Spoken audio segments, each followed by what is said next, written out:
Magandang umaga po. Kami po ang kapulisan dito sa Angeles City Police Office na nagbibigay po ulit ng paalala, safety tips ngayong balik eskwela.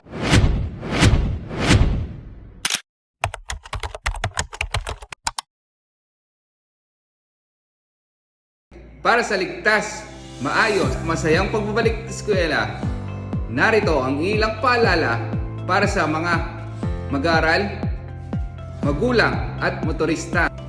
Unang paalala, laging tumawid po tayo sa tamang tawiran o pedestrian para po sa inyong kaligtasan. Pangalawang paalala, maging alerto po tayo sa ating paligid. Iwasan pong gumamit ng cellphone habang kayo po ay naglalakad.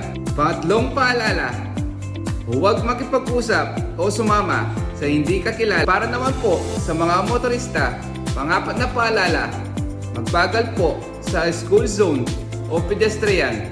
At panglimang paalala, iwasan po natin magdala ng mga mamahaling gamit at bantayan po ang inyong mga kagamitan.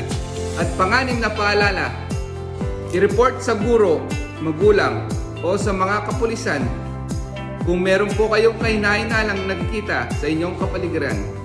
At pampitong paalala, paralin po natin ang disiplina, respeto at pagiging responsibilidad sa loob o sa labas man ng paaralan. Muli, kami po ay nagpapaalala. Kami po ang mga kapulisan dito po sa Angeles City Police Office para po sa inyong kaligtasan, masaya, maayos sa pagbabalik eskwela. Dahil ang gusto ng pulis, serbisyong mabilis, tapat at nararamdaman po ninyo. Dahil kami pong mga pulis ay kakampi po ninyo.